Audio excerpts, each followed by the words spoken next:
Ja, das Grundwasser wird sicher weniger. Sagen wir heuer nicht, weil es heuer wieder genug regnet, nicht?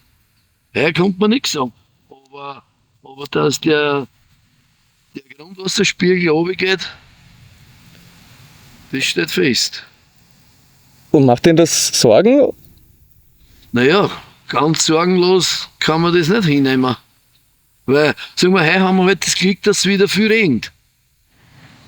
Und wenn wieder einmal so Dürreperioden kommen, dann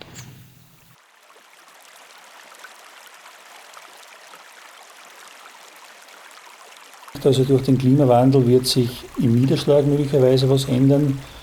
Für Österreich ist es zwar nicht so dramatisch vorhergesagt, es gibt zwar gewisses Nord-Süd-Gefälle, also in den südlicheren Bundesländern wird vielleicht etwas weniger Niederschlag erwartet werden, aber maßgeblicher ist vielleicht noch die Verdunstung. Es wird ja die Temperatur sicherlich ansteigen und durch den Klimawandel kann es durchaus sein, dass die Verdunstung um 50 bis 80 mm zunimmt. Das heißt, wir können dann davon ausgehen, dass also 15-20% des Niederschlags nicht mehr für die Versickerung zur Verfügung stehen, sondern verdunsten werden und das kann dann unter Umständen in der Grundwasserneubildung dann fehlen und als Defizit dann wahrgenommen werden.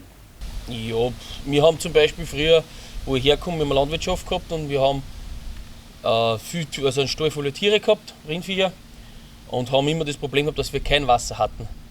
Und haben nachher eigentlich immer mit Wasser führen müssen, sprich die Feuerwehr hat uns mit Dankung wieder Wasser gebracht, das haben wir im Sommer, wenn es trocken war, oft gemacht, bis wir dann mein Vater sich entschieden hat, wir haben einen neuen Brunnen gegraben und dann Gott sei Dank das Problem gelöst war. Das war eigentlich das, wo eben drum sind wir schon als Kinder, hat es immer geheißen, Wasser sparen, nicht unnötig britzeln, nicht viel Wasser haben wir dumm schütten, weil nicht viel da war. Es gibt, die meisten Haushalte haben zumindest 2 Brunnen, die mit einem Brunnen die Tiere im Stall versorgen.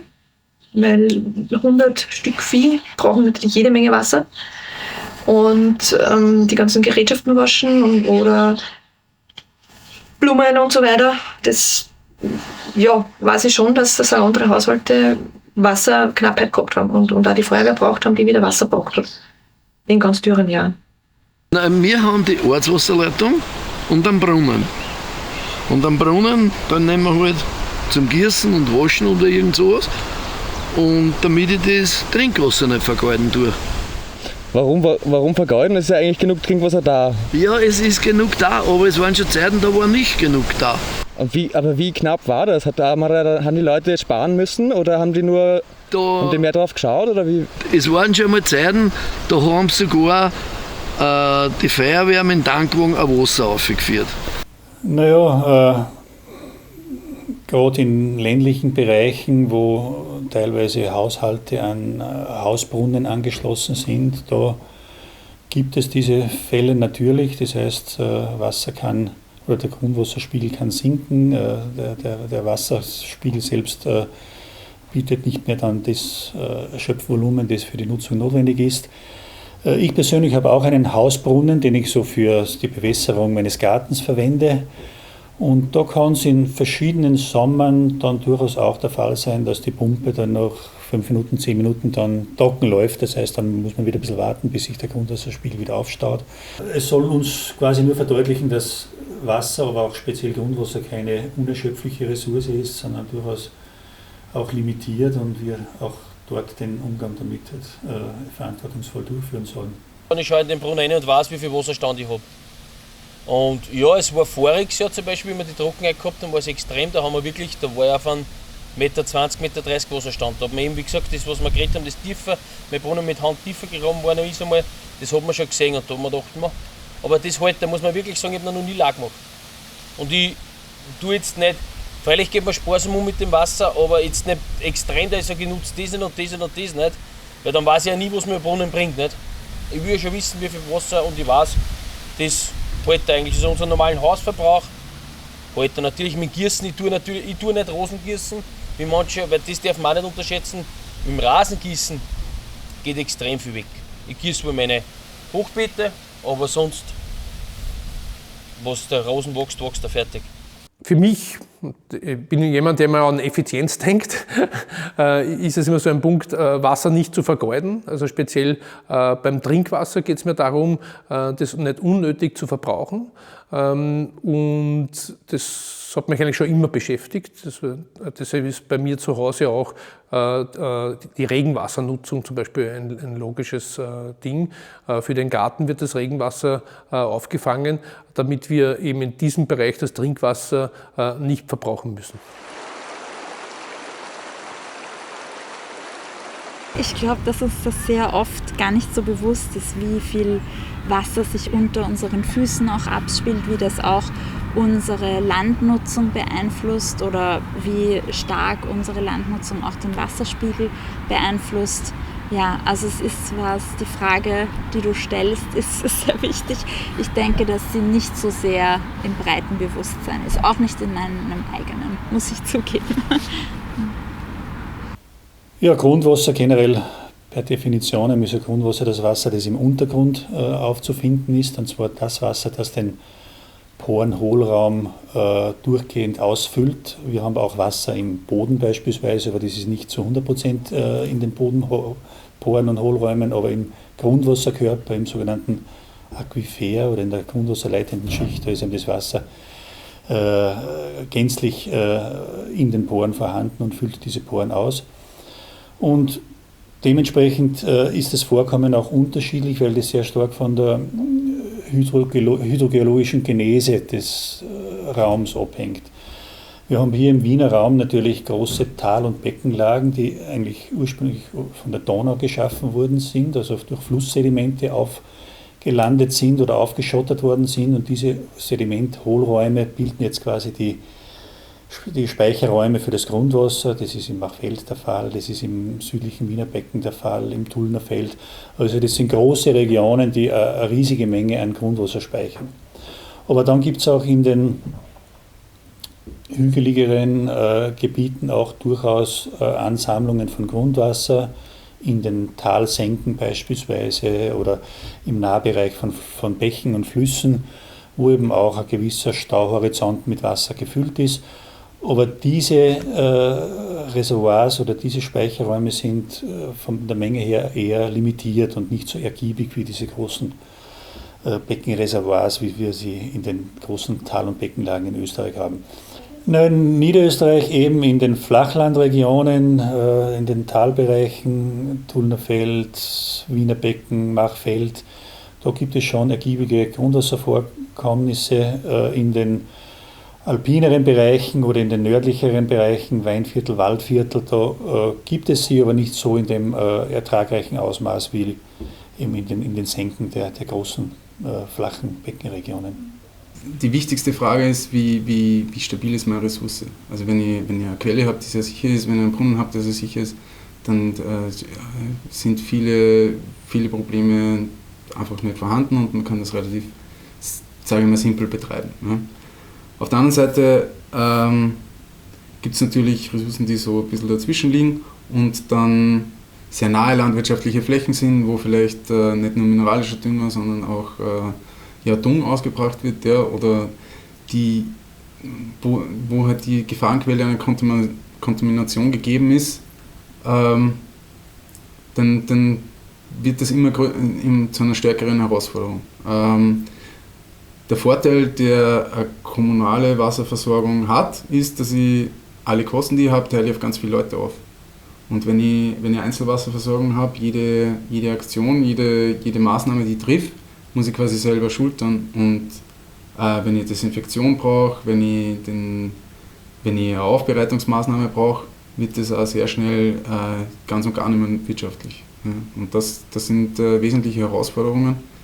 Und ja, die angesprochenen Klimawandel-Auswirkungen von Extremereignissen, das ist etwas, was nur relativ schwierig zum Abschätzen ist. Aber das ist sehr stark von der Örtlichkeit abhängig. Und in der öffentlichen Wasserleitung, das Wasser ist immer verfügbar. Man dreht den Wasserhahn auf und es fließt. Man macht sich aber wahrscheinlich sehr wenig Gedanken, wo das Wasser herkommt, wie viele Ressourcen sind da. Beim Hausbrunnen ist es anders. Man überlegt eben und kontrolliert und schaut nach und ist nur ausreichend da. Ja. Der Vorteil, den man halt bekommt, wenn man an einem größeren System angeschlossen ist, liegt darin, dass umso größer das System ist, desto höher sind die gesetzlichen Standards für die Überprüfung der Wasserqualität. Ja? Desto öfter wird die Wasserqualität überprüft, desto mehr Parameter werden überprüft.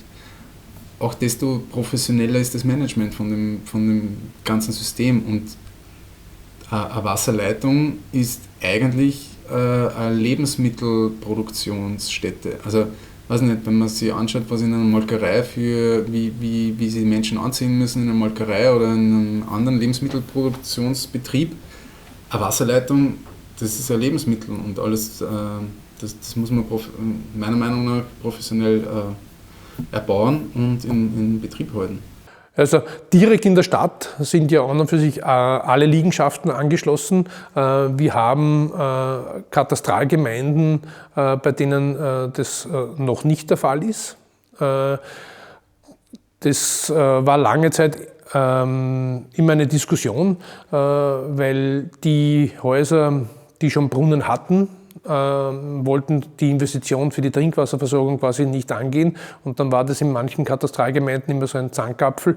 Die einen wollten eine öffentliche Trinkwasserversorgung, die mit dem Brunnen wollten sich in erster Linie quasi finanziell nicht daran beteiligen. Und das war sehr oft ein Hemmschuh für die Trinkwasserversorgung. Und jetzt läuft aktuell das Bauprojekt, dass die Trinkwasserversorgung mit nächsten Jahr dann in Betrieb gehen soll. Und das ist ganz, ganz wichtig und wir haben gesagt, das ist einfach ein Zukunftspunkt, wo wir einer Entwicklung einer Ortschaft nicht im Weg stehen können. Und da gehört die Trinkwasserversorgung einfach fix dazu. Und das leisten wir jetzt, ohne darauf Rücksicht zu nehmen, ob einzelne Versorger das jetzt benötigen oder nicht, weil es für die Ortschaft einfach ein unumdingbares Ding, so eine Notwendigkeit ist, ja, für die Zukunft. Und deswegen haben wir gesagt, dann machen wir das als Gemeinde und setzen die Trinkwasserversorgung um. Ja, der große Vorteil ist, ich habe 100%ige Trinkwasserqualität, wo ja natürlich schon manche Brunnen ein Problem damit haben. Es ist ja nicht jeder Brunnen so, dass ich Trinkwasser habe. Das heißt, er hat vielleicht Keime drin, er hat viel Nitrat drin, er hat,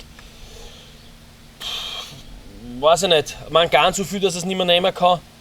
Was ich zum Nutzwasser ist in Ordnung, aber als Trinkwasser eigentlich nicht mehr sehr geeignet. Ne? Und da habe ich den großen Vorteil, dann hänge ich mich so wie es ich habe, aber nicht, weil mein Brunnen nicht geeignet ist, einfach als Schutz für meine Kinder. Und ich weiß, wir liefern 100%ige Trinkwasserqualität. Habe ich im Badezimmer, beim Waschbecken, alles was Nutzwasser ist, was ich im Mund nehme, sprich Küche, zum Kochen verwende, ist Trinkwasser, ist bei mir die Ortswasserleitung. Und der Brunnen nehme ich für alles andere, zum Duschen, zum Waschen. Für das wird bei uns der Brunnen verwendet und das ist in der Ortschaft eigentlich auch großteils so, muss man sagen. Also jeder Brunnen oder jeder Zugang zum Grundwasser stellt eine mögliche Kontaminationsquelle dar. Ja? Das heißt, wenn immer irgendwo ein Loch ist und diese schützende Bodenschicht zerstört wird, dann kann dadurch durch dieses Loch quasi Oberflächenwasser, das kontaminiert ist mit Mikroorganismen oder Schadstoffen, ins Grundwasser eingetragen werden und dort wird es wieder aufgenommen, in die Trinkwasserversorgung gebracht und dort zu Krankheiten führen. Ja, es gibt ja grundsätzlich verschiedene Dinge von Verschmutzungen oder wo es ansetzen kann. Am schlimmsten ist es natürlich dort, wo das Trinkwasser selber, also zum Beispiel ein Brunnen, verschmutzt wird. Das ist natürlich immer wieder ein Thema. Wir haben das mit Pestizidrückständen, mit Düngerrückständen und so weiter bei den Brunnen immer wieder als Thema. Aber es gibt natürlich auch andere Probleme, die wir haben, zum Beispiel mit Ölverschmutzungen, wenn irgendwo Öl in einen Bach kommt, in einen Fluss kommt, das dann rauskommt. Und wo man ja wirklich aufpassen muss, es ist ja der Fluss direkt betroffen, aber sehr oft dann halt in weiterer Folge auch die Brunnen, die daneben sind. Und deswegen muss man mit dem Thema sehr sensibel umgehen. Ja, ich habe schon Wasserverschmutzung, das haben wir bei uns im Brunnen schon gehabt. Ja.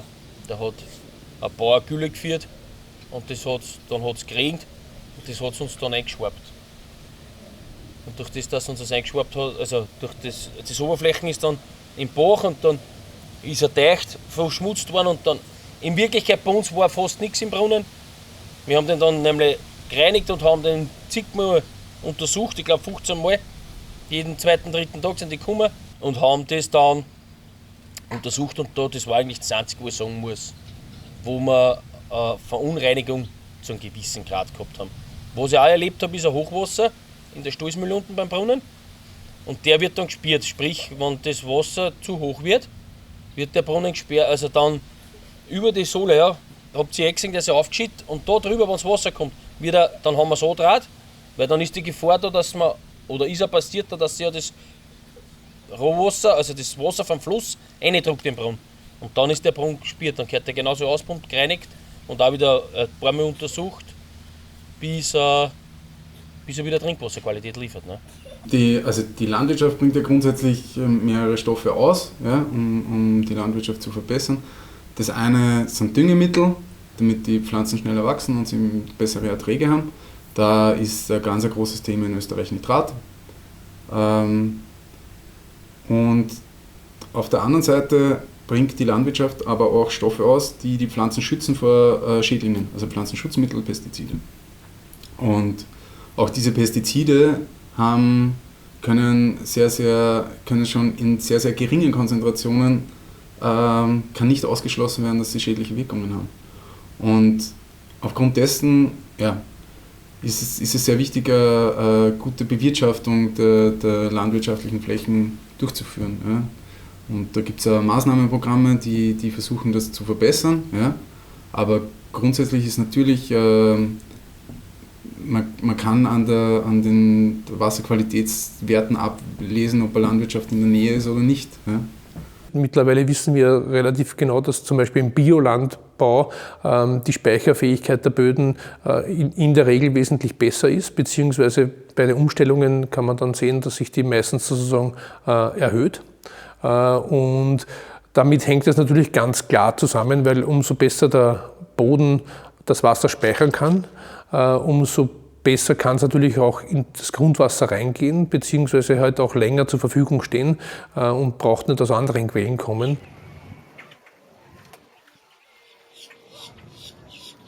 Ja, es ist durch den Klimawandel natürlich immer häufiger ein Thema, dass der Grundwasserspiegel absinkt. Stark zu spüren bekommt das natürlich die Landwirtschaft oder auch jene Regionen, wo eben die Wasserversorgung durch den Grundwasserspiegel gedeckt wird oder zumindest zugespeist wird. Ich meine, Österreich ist natürlich privilegiert, was Wasser angeht, und es wird in Österreich jetzt in absehbarer Zeit nicht so die große Wasserknappheit ausbrechen. Da gibt es ganz andere Regionen auf der Erde, wo das ein viel akuteres Thema und Problem sein wird. Aber ich denke trotzdem, dass der eben zurückgehende Grundwasserspiegel was sein wird, was uns in verschiedenen Bereichen beschäftigen wird. Kann man das rechtfertigen, zum Beispiel Felder im großen Stil zu bewässern oder für industrielle Zwecke Wasser zu nutzen, wenn der Wasserspiegel immer mehr zurückgeht? Das werden in den nächsten Jahren Fragen sein, die wir verhandeln werden müssen. Ja, letztendlich ist es auch ein Mengenproblem. Das heißt, ich kann nur so viel entnehmen oder so viel nachhaltig entnehmen, wie auch natürlich gebildet wird. Wenn ich mehr entnehme, dann wird das System überansprucht und ich habe letztendlich dann einen Rückgang des Grundwasserspeichers und irgendwann einmal sind diese Vorräte aufgebraucht oder zumindest stark reduziert. Aber natürlich, mit Klimawandel, mit steigenden Temperaturen ist auch der Bedarf an Wasser größer. Die Bauern werden vielleicht auch zum Teil stärker beregnen. Das Wasser wird auch zu einem hohen Maße immer auch aus dem Grundwasser entnommen. Es gibt vielleicht auch einen erhöhten Bedarf dann im privaten Bereich, sprich Swimmingpool oder ja, wenn es heißer wird, mehr Bedarf für Körperpflege, Duschen, Baden und so weiter. Und mit erhöhter Beanspruchung der Entnahmen kommt es natürlich dann auch zu einem gewissen Entnahmedruck für die Ressource Grundwasser. Und eine große Herausforderung für uns zum Beispiel sind diese vielen Pools, die im Frühsommer oder jetzt im Frühjahr aufgestellt werden. Die werden dann nämlich alle dann im Mai, zum Beispiel ein klassisches Monat, dann befüllt. Und das fordert uns natürlich schon als Wasserversorger, weil das oft die Monate sind mit den höchsten Verbrauchsspitzen. Ne? Und umso schneller ein Pool gefüllt wird, ne, umso mehr fordert das natürlich unsere Wasserversorgung. Ne? Und das sollte man sich vielleicht auch ein bisschen bewusst machen. Und ich kenne das schon noch, gibt es bei uns auch schon. Nicht jeder Pool muss jedes Jahr neu gefüllt werden. Also das wäre vielleicht auch so ein bisschen ein Denkansatz. Es gibt auch schon Pools mit Naturfiltern, wo das Wasser auch drin bleiben kann. Auch das wäre vielleicht ein ganz interessanter Umgang zum Schutz des Trinkwassers. Wasser ist kostbar. Es ist, wenn man den eigenen Brunnen hat, denkt man schon öfter nach, ob man den Wasser nur mehr aufdreht, ob man das Planschbecken dreimal anfüllt oder ob es nicht vielleicht vom Vortag doch noch funktioniert, das Wasser, oder nutzbar ist. Ja, Blumengießen zum Beispiel haben wir große Wassertanks aufgestellt, wo wir Regenwasser sammeln und mit dem die Blumen gießen. Ja, ein kostbares Gut. Ja, also ich finde, Wasser ist das wichtigste Lebensmittel, was wir überhaupt haben. Das vergessen leider viele Leute. Und man sollte mit dem Wasser schon halbwegs sparsam umgehen. Also nicht unnötig verbrüllen und schauen, dass man eben, wenn man einen Brunnen hat, seinen Brunnen nutzt. Wenn man die Möglichkeit hat, eine Zisterne zu machen oder eben das Regenwasser auch nutzen, zum Gießen. Ja, also mein Wunsch ist schon, also dass die Erkenntnis erhalten bleibt, dass das ein ganz, ganz wichtiges Gut ist und dass wir daran arbeiten müssen, dieses Gut zu erhalten und dass wir das auch auf den Klimawandel anpassen müssen, dass wir da rechtzeitig Vorkehrungen treffen müssen. Und der zweite wichtige Punkt für mich ist der, dass das Trinkwasser sozusagen auch tatsächlich geschützt werden muss, dass wir nicht eben Düngemittel, Pestizide, Herbizide im Wasser dann vorfinden, aber auch vor vielen anderen Dingen, also auch aus dem Straßenverkehr, dieser Reifenabrieb, Salzstreuung und so weiter, sind Dinge, die sehr oft im Wasserkreislauf landen. Und ich denke, da muss noch ein bisschen mehr Sensibilität kommen, um den Wasserkreislauf an sich reinzuhalten. Das heißt, wir müssen uns bewusst sein, dass die Ressource limitiert ist. Auch wenn wir in Österreich quantitativ viel Wasser haben, so merken wir doch natürlich beim Trinkwasser und beim aufbereiteten Wasser, dass in gewissen Regionen das dann durchaus auch schon limitierend sein kann. Also dieser Umgang, der soll und muss weiterhin erhalten bleiben und soll auch gestärkt werden. Ansonsten ist natürlich auch das Thema Wassergefahren wichtig. Also wir beobachten doch auch in den letzten Jahren, Jahrzehnten doch das Ansteigen von kleinräumigen Hochwasserereignissen durch höhere Niederschlagsintensitäten.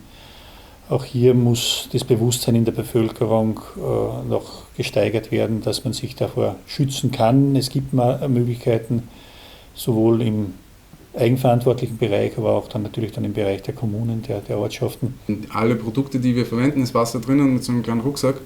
Und viel von dem Wasser, das wir konsumieren, insgesamt über den Tag, das importieren wir eigentlich. Und das importieren wir aus der Regionen auf der Welt, die unter Umständen nicht so viel Wasser haben wie wir.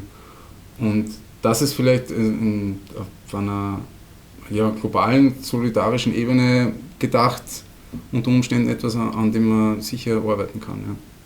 Schauen Sie das bei uns ab, also so wie wir das vorleben, so leben Sie das weiter. Wenn wir verschwenderisch umgehen mit den Sachen, dann sehen die Kinder das so und genau so übernehmen sie das.